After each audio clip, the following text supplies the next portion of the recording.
The torches are dimmed, the dice have stopped clattering, and the party is finally ready to take a breather.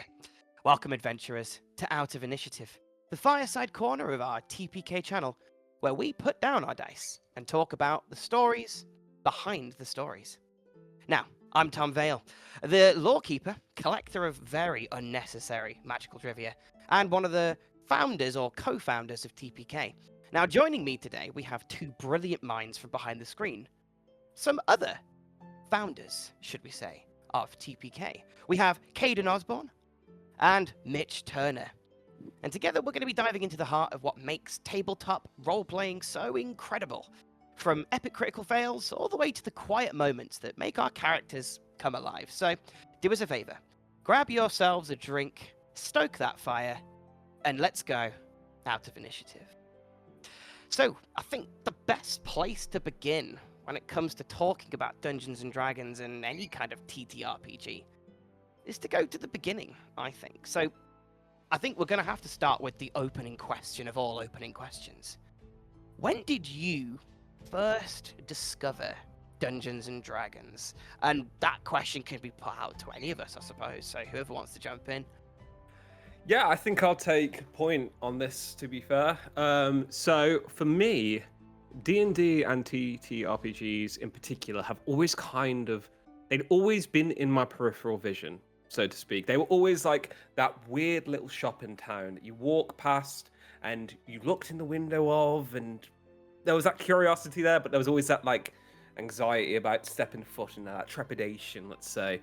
And I mean, you two both, crazily enough, predate me in terms of like actual play experience. I know Mitchell in particular, you were a 3.5 boy. You dipped your hand into Legend of the Five Rings and all that sort of good stuff.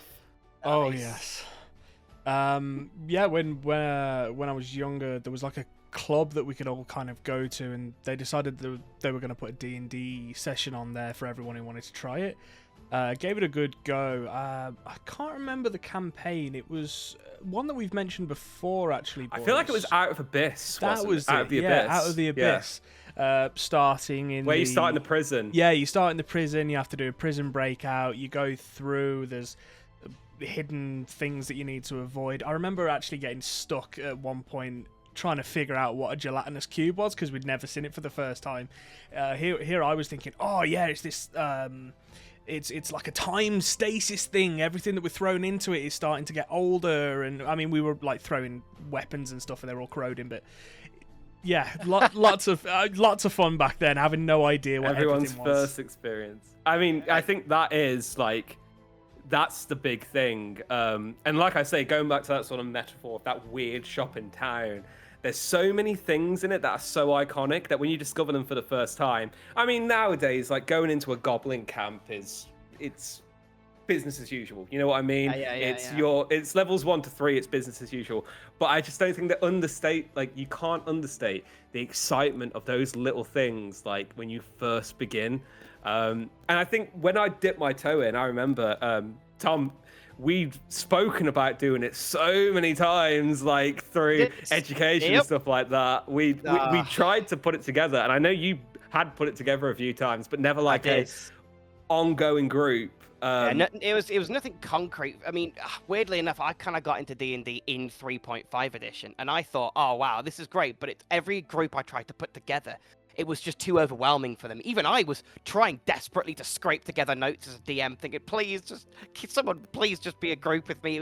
It's really, we all know scheduling's a problem, right? We all know anything, and that was back when I was more of a kid, really. And I took the rulebook and I tried to rewrite the entire thing, and I called it D&D Alpha Edition, only for 5th edition to come out moments later. But either way, listen, honestly, true story. It was painstaking, but it was the only I've seen it. I've seen the folder. I've seen it. Oh yeah. It was a good creative outlet, but like there was no one that would really be a group. So when you called me, Cade, and you said, "Oh, are you still wanting to play D&D?" I was like, "Right, I'm ready for this," and I pulled out my D&D bag. Yeah, I remember the pictures. Everything ready. Oh, I remember how we actually led up to that as well, because we were playing a lot of Magic the Gathering at the time, so we were always into high fantasy. We've been dipping our toes in that sort of stuff. I mean, I've never been a Warhammer person, but I know that you dabbled quite a bit, Mitch. Yeah. And we were all in, me and you especially were like very, very much like Final Fantasy, Magic the Gathering, which is one and the same though. Crazy. Magic the Gathering boys. But I think the sort of like onus for it and the start of it all was kind of we had a group of friends, like our childhood friends, me and Mitchell, and we put a session together. We were literally just messing around. Like it was in my garage and my mom's garage. We did like the first probably like 20 minutes after we'd finished building characters of Lost Mines of Phandelver back in the day. And like it's weird because I kind of grew up with like Drizzt and stuff like that, so I knew about the world, I knew about like Faerun and the Forgotten Realms, but I hadn't leaped in yet. And I think we did that first session, and then for me anyway, it was like the next day, let's start taking this seriously. And I remember it was you, one of our other friends, and I knew Tom from like school and like education and stuff like that. And I gave Tom a call and I was like, Tom, I'm starting up a D&D campaign. Like, do you want in? And I've never had a more enthusiastic yes. I've never in my life had anyone more enthusiastically say yes to me than Tom did to that person. We've gone back since and found the message, Tom, haven't we? Like, yes, we have. It was honestly like music to my ears. What I found, like I say, it was those years of build-up, and I know there's definitely going to be people out there that have the same kind of stories as us. Definitely. It's just until you get that spark, and I think we've been quite privileged and quite lucky in our position. 100%. We've all lived in the same town. We all want to do the same thing. So the moment you said yes, I was like, oh my God, this is it. This is it. And then the next thing you know, it became a weekly session, and it did, and it literally, it was like a no-brainer as well. Like I started running that starter set, and from the first session, it was never are we going to do another session? It's like, see you next week, same time, same place, immediately. And we just took it straight through. And then before we knew it, it completely dominated most of our lives. It did. Yes, it did. The uni coursework just straight out the window, apparently. But the amount of 12-hour sessions that we used to do as well. Just everyone, we're going to set up a date and we're just going to play D&D all day, all night, order some pizzas, have a few drinks. It was... I recently kind of got my car at that point, and I was like, oh my God, do you know what? I'm going to do the Mackey's run. I'm going to go for a Mackey's run. The morning Mackey's run.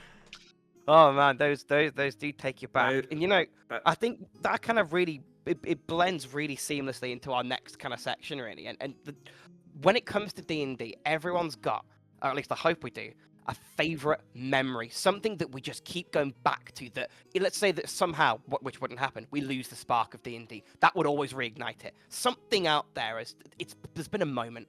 What would our moments be? Like I'm going to place that one to the table. I'm curious to know what yours is, Tom. Like, I already know mine. I already know because I've obviously, again, from a privileged point of view, I've had many amazing memories because we've had so many in-person sessions, and we've had a load of online sessions which have been incredible. But one thing that always takes me back, it's during that first Dragon of Icespire Peak kind of session. There was an ongoing saga with a shopkeeper that was pretty brutally rude to my character. Yeah, you already know what's coming, right? Oh, so I already know what's coming. Let me give you some context, right? Because this really, it riled me up. So I played a character called Tiberius Vale, and he was incredible. He was unreal. He was a half-elf sorcerer. We were really experimenting with wild magic. It was great. Whenever I wanted to go into the shop, however, the shopkeep did not like half-elves. I know half-elves have got a bit of a loose cannon in either direction with elves or humans, but this guy, to make things worse, because Cade over here, he was our DM, and he happened to make this shopkeep a half-elf himself, who was in denial about even being a half-elf. Now, he was incredibly, I would say borderline, he was racist towards me. Yeah, that's fair, that's fair. Now, and it was beautifully played because he was a half-elf in pure denial. I spent at least 10 sessions. It was like a saga. Every time I went back to Fandalin's shop, I'd be like, oh, I can't deal with this guy. And at one point, when we got to a high enough level, we unlocked 2nd level spells. And me, as a newer kind of player to this, I was thinking, right, I'm going to try the spell Suggestion. I literally brought my laptop. I was a paper purist, right? I would bring my laptop. I typed up a speech about how I'm going to suggest this guy just humiliates himself. But no, he's resistant, and I failed. But the most iconic memory was the build-up to all this, leading to this moment where I thought, you know what, screw it. I'll just tell him that Sister Gariel over there is just straight up outing him as a half-elf. And it worked. Nat 20 persuasion check. And it's just that little dice roll that influenced that beautiful moment when he loaded up his blunderbuss with a stick of TNT, runs out, rolls a nat 1 on the tinkering check, and he blows up. It was the most you know what it was beautiful. You know what I think it was? I have never seen you laugh so much in my life as in that moment, Tom. You were like breathless. You broke me as a human. Now, me and you have done theatre together, right? Oh yeah. Mr. Osborne, me and you have done theatre together, and we have both been really good at not breaking character or breaking immersion. You broke me as a human being, and I couldn't stop laughing. I was done. But yeah, that's my moment.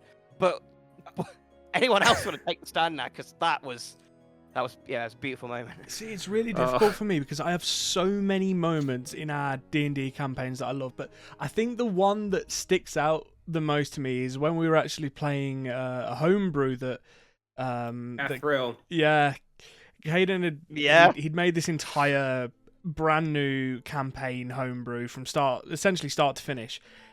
Oh yes, I spent hours and hours on that city. On that city, and you spent 2 hours there before you got exiled, I believe. Yep. Yes, that we did. Very much yes, so. we did. But the memory that really draws me from that entire campaign is, for some bizarre reason, I was given a syringe. Oh no! No, this one. And it turns out it was what was it? A syringe of power word stun. Power word stun. That was it. Which makes no sense now I think about it further, but we were kids, man. We were kids, and it was brilliant because we had a player, and there was this whole thing with it was a copper dragon, wasn't it? It was a copper dragon, but he was actually a green dragon. That was the one. And we were going in to speak to this dragon, and one of our players didn't want to do it, so. Very different from Rail. My character's name was 3. She was this absolute loose cannon, and she just decided that she was just going to go and just stab the syringe straight into the other player's neck, so I could take him with us. Just completely wasted this incredibly powerful item. And in his defense, he was right about the dragon. He was right. He was. The dragon. He was completely right about the dragon. And the thing, it's not even the first moment where I've done something like that as well. If we look at, oh yeah, you guys are all. I think you're about to talk about mine. So I'm gonna hop in here. I'm glad I stopped there. There are a few. I've been very, very blessed throughout my life to play with. Pretty much every table I've played with has been absolutely fantastic. I know, lucky me.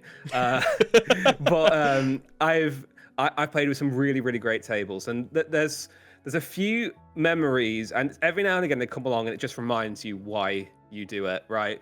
One of those was the first time I was ever a player in a campaign, which is when Mr. Vale over here was DMing. It wasn't Mr. Vale. It was our other friend.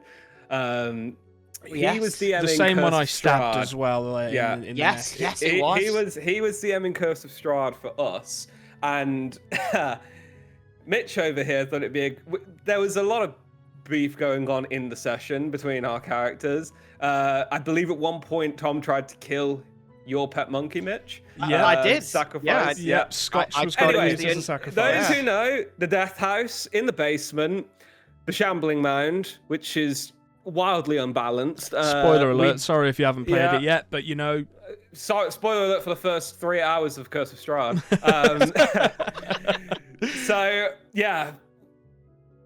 Mitch was so angry about this monkey, who didn't actually die in our defense, right? It was even me or the monkey at one point. I missed the throw. So yeah, Who's with a he javelin? ran up the stairs ahead of us as we were trying to escape the shambling man, which was absolutely going to kill us. And Mitch was like, "Do you know what? I'm going to drop all my ball bearings on the stairs." And the DM at the time was like, "Yep, that happened." And climbing those stairs, I think someone died at some point. I think Eladrin died. Yeah, Eladrin had died. to wildly pivot the whole campaign. Me and Tom both nearly died. That was a pretty fun one. That was one of those moments which was incredibly frustrating at the time, but looking back was just so good. Just pure D&D gold. I think another one it was the fact that as well, the player that did die, they came up the stairs, pinned me to a wall saying, "Stop this," slid back down on a nat 20, straight into the maw of the shambling mound and got one shot. Just outright dead. You were villain number one at the table that day. I was. I think another one, and I have to mention it because it gets me every time, was I was running, I just moved to London, and I was running Waterdeep Dragon Heist for a fantastic group of players. One of my favourite tables I've ever ran for. And I just had this moment. It was a classic mother-daughter situation, and I was with this brilliant player who just gave me so much to like work off of, and we had this like really deep and like kind of heavy conversation between a mother and a daughter. Tears were shared, shouting was done, and I remember coming out of that session just goosebumps. Just those are the moments. And I think generally my favorite memories are the memories where I get to just not talk for a little bit, especially as a DM. You really know that you've done a good job of like getting people invested when you have to say nothing. When people can just sit and have conversations amongst themselves and you can just watch, it's like the greatest 100%. Feeling in the world. Yeah, absolutely. I think all of this kind of just brings me to our kind of final point, which is, and again, a deep one for you boys, really. But what does D&D actually mean to you? And you mentioned a lot back there about how you really feel it. It's really this moment. Let's go deeper into that. What does D&D as a concept, as a thing, mean to us? So I think that's a great question, and it's so loaded.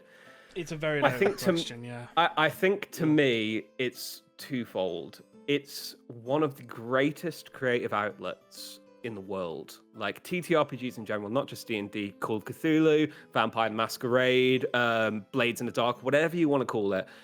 The creativity that comes with being able to write a shared narrative with people who you're really close to, or even strangers, that trust that you put in other people, and like that back and forth that you constantly get, the challenges, the beautiful moments, everything. It's such a great creative outlet, and it's so fulfilling. Whether you're a DM or a player, getting to see your backstory play out over a long time and finally reach that sort of end and have its conclusion, or getting to watch people so immersed in your like a world that you've crafted or put together. Like, I think creatively it's so fulfilling, but I think at a more personal level, I think it's the rawest form of escapism that I've ever experienced. I think escapism is a key word that everyone always goes back to, but when I sit down in this chair, or when I sit down at a real table with you guys and I have all my candles on, the music's playing, as soon as we kick in, like, I feel like I'm in a different place and everything melts away, you know, money issues, relationship issues, whatever it is, like, everything stops mattering and you're in that moment. And I think that is a really wonderful thing, and is why I think everyone should. I think Deborah Ann Wool, when she does that sort of like intro to D&D with the Punisher, I can't remember his name now. That's such a great moment of watching someone realize the limitless possibilities of like D&D and TTRPGs in general. So yeah, I think for me, at a social level, it's like creative freedom, and at a personal level you have that creativity, but it's also just so good to escape, and I think that's to me what D&D is. For me, what I love about D&D is the fact that, especially with the groups that we tend to play with getting all of our friends together in one spot. It's something different from going down the pub. It's something where we can all get together, have a great game, spend time together and actually, do things that we want to do together. But on the more personal side for me, it's also that vulnerability that you get, especially when you're like stepping into a character's shoes that is either very different from your own or very silly, very funny. Heck, if you're playing a different sex for the first time, it's something that's just raw, it's something that's different, and with your friends all doing it with you, and the fact that you're able to enjoy having all these different interactions with the craziest voices, it's the best possible time that I could have. If I could spend all of my time doing it, I would. Yeah, I think for me, it's kind of, if I'm to merge the social and personal aspect, I've been in a very privileged position where I've witnessed people who I would, on a stereotypical level, which again, this was me, shouldn't be judgmental back when I was younger, but I guess you kind of do when really, D&D is categorized for just the nerds or whatever. But like, I think for me, I've watched people who I would never think in a million years they'd enjoy this game. And I've watched the moment that the spark of D&D, that everyone always says it's the D&D bug. And it's so true. It spreads like wildfire. Every time that I think that this game cannot spread to another person and hook them just as it does for me, it does again. I've watched our closest friends, and we both know who these friends are. Oh, yeah. They've gone from being really quite reserved and they wouldn't really be caught dead doing this kind of thing, maybe back in their high school days, all the way to now taking initiative for themselves, buying all of the even some unnecessary trivial kind of things for D&D because they want to. It becomes their hobby, and I think it's such a beautiful thing to watch someone go from A to that beautiful B. Do you know what I mean? I think. I mean, we have a bloodline of like D&D groups that have spawned off of our initial thing. Like, you say, Tom, we have friends who never would have dreamed of touching it before, who now DM their own campaigns. Like, they go off and they run their own campaigns weekly without any of us in there. Nope. Like, it's beautiful. Which is just absolutely, it's amazing. Oh, it really is. And I think just to wrap up that point, it's just the fact that we get to be a part of this kind of network where across the globe everyone is as we speak, is catching the bug, catching that spark. It's just such a privilege to be able to know that we've impacted the game that we are part of, that's impacted us. We can help spread that impact to others, and it's beautiful. It's just incredible. And for those who are watching, if this ever accounts for you, then again, thanks for watching. And if we can do that for you as well as we've done it for our other friends, then we're glad to have you on this journey with us. Welcome to the club. And with that, I think we're gonna call the first fireside chat over. Thank you so much for joining us today, and feel free to comment any of your stories. I think it's nice to reflect and relate to other things. Please do. We'll always be checking the comments, so if you have any fun stories that you want to share, just post them on down and we'll absolutely have a look. See you later, guys. Gotcha. See you later.